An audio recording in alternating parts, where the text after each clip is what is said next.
సమంత పాపం రాజకీయ పార్టీ సంబంధం లేదు, నాగార్జున పార్టీ సంబంధం లేదు, సమలమైన సంబంధం లేదు. కానీ కావాలని సమంతను తీసుకురావడం వల్ల అరే ఎందుకో నాకు ఫీలింగ్ బాధ కలిగిందని నిజంగా. తన పాపం మొన్నే తనకు ఏదో కొన్ని ప్రాబ్లమ్స్ సఫర్ అవుతుంది తను. సో ఈ మధ్యలో కావాలని తనను ఈ రకంగా సమంతను అట్లా ఎవరికి వాడడం అనేది చాలా డిసప్పాయింట్ అనిపించింది. ఒక మినిస్టర్, తనకు మంచి మినిస్టర్ అయ్యుండి కూడా సో మాట్లాడడానికి నచ్చలేదు అని చెప్తే అది పబ్లిక్గా.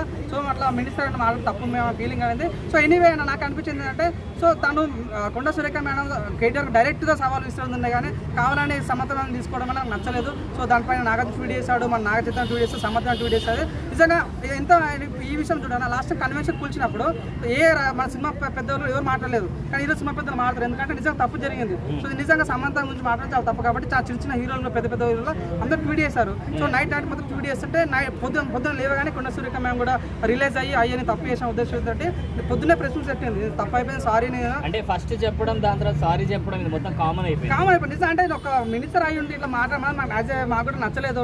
మేము పబ్లిక్ చెప్తున్నా, సో మేము ఓటేజ్ గెలిపించినాము, మీరు ఏదో సాధిస్తారు. సో 10 సంవత్సరాలు ఒకరు వెళ్ళారు, ఇక్కడ మీరు మాకు మాల్సరం కోరుతారు. కానీ ఇప్పుడు చూడన్న అప్పట్లో రాజకీయాలు అంటే ఆంధ్రప్రదేశ్ ఉంటున్నాను, ఎందుకంటే పర్సనల్ డ్యామేజ్ అయ్యేటాలు. సో వీళ్ళ భార్య వాళ్ళ భార్య ఇది ఉందా అది ఉందా 3 పిల్లలు అది అనేది రాజకీయాల్లో ఆంధ్రప్రదేశ్ ఎక్కువ ఉంటుంది. కానీ ఇది అదే ఫేవరిజం తెలంగాణ రావడం కొద్దిగా బాధ అనిపించింది. అరే మనం క్లీన్ పాలిటిక్స్ నడిపించాలి, సో ప్రజలను రక్షించాలనే ఉద్దేశంతో ఉండాలి తప్ప కానీ సో పర్సనల్ డ్యామేజ్ చేసుకోవద్దనే ఫీలింగ్ నాకు కలిగింది. సో నాకైతే ప్రతి ఒక్క మన తెలంగాణ పౌరుడి ప్రతి ఒక్క చూసిన ప్రతి ఒక్కరు కూడా బాధ కలిగింది అన్న. తర్వాత పొద్దులేసి మళ్ళీ సారీ చెప్పింది ఏమన్నా అంటే సమంత సారీ చెప్తే జరిగిన డ్యామేజ్ మొత్తం వాళ్ళకు వచ్చింది మొత్తం తీరిపోద్ది అంటారు. సో తను చేసిన పాల్గలేషన్స్ అన్నది కొండా సురేఖ గారు అనలేదు, ఇంకా నో చెప్పింది. నువ్వు చెప్పినట్టుగా అంటే ఇప్పుడు మాట చెప్పడం సమంతాన్ని తిరిగి థ్యాంక్స్ చెప్పాల్సిన అవసరం ఉంది. సురేఖ క్యారెక్టర్ అనేది మంచిగా చెప్పింది కాబట్టి నువ్వు క్షమాపణ అడగాల్సింది నాగార్జున అడగాలి, కేటీఆర్ని అడగాలి. నీ దగ్గర ఎటువంటి ఆధారాలు లేకుండా నువ్వు కేటీఆర్ని విమర్శించాలనుకుంటే ఇంకా చాలా ఉన్నాయి రాజకీయ పరంగా.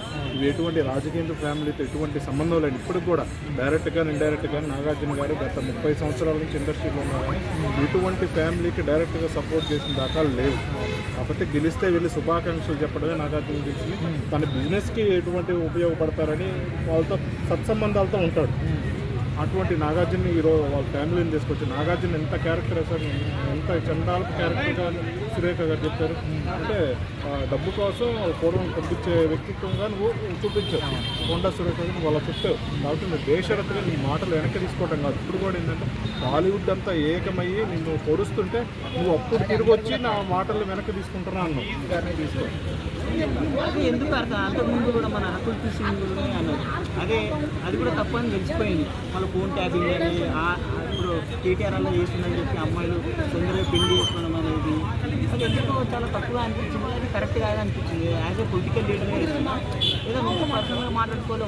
వాళ్ళకి ఏదైతే అంతకుముందు 10 సంవత్సరాలు నడిపారు కాబట్టి అప్పుడు మీరు వీకలేరు, మీరు మేము వీక్తం అన్నట్టు ఆమె మాట్లాడినట్టు నాకు అనిపించింది. ఇండస్ట్రీకి అవమానం ఇది. నాగార్జున గారు ఎక్స్పెషల్లీ ఇండస్ట్రీలో పెద్ద కింగ్ అయినా అలాంటి ఆయన్ని మీరు అవమానించినట్టే. ఈ రకంగా ఓట్స్ బ్యాక్ తీసుకోవాలి ఖచ్చితంగా. నేను చెప్తా, ఇది మటుకు చాలా నెగిటివ్ యాంగిల్ ఇది. కొండా సురేఖ గారు కూడా ఆవిడకి కూడా ట్రోల్స్ జరిగినాయి కాదంట్లా. ఒక టైంలో బాగా ట్రోల్ చేశారు వాళ్ళ వ్యక్తిగత విషయాల గురించి కూడా. అవి నేను యాక్సెప్ట్ చేస్తా. ఈ ట్రోలర్స్ గురించి నాకు ఎప్పటి నుంచో వ్యతిరేకత ఉంది. ఈ ట్రోలర్స్ వల్ల చాలా మంది జీవితాలు రోడ్డును పడతాయి, నేను కాదన్నా. కాకపోతే మీరు చేసింది చాలా పర్సనలైజ్డ్గా ఉంది, చాలా దగ్గరగా ఉందన్నమాట. ఏంటో మీరు కళ్ళతో చూసినట్టు ఏదో దగ్గరుండి చేసినట్టు మాట్లాడుతున్నారో వాటిని ప్రూఫ్ ఉందా మీ దగ్గర ప్రూఫ్ ఉందా మేడం? మీరు అట్లా మాట్లాడొచ్చా? ఇవన్నీ కూడా నేనైతే తీవ్రంగా వ్యతిరేకిస్తున్నాను భయ్య. సమంత గారు నాగచైతన్య గారు చాలా ఇష్టపూర్వకంగా విడిపోయారు. వాళ్ళు ఒక అండర్స్టాండింగ్తో విడిపోయారు. అలాంటి వాళ్ళని తీసుకొచ్చి కేటీఆర్కి లింక్ చేశారు. కేటీఆర్ గారు ఆల్రెడీ మనోభావాలు దెబ్బతిన్నాయని ఆల్రెడీ కేసు కూడా ఫైల్ చేశారు.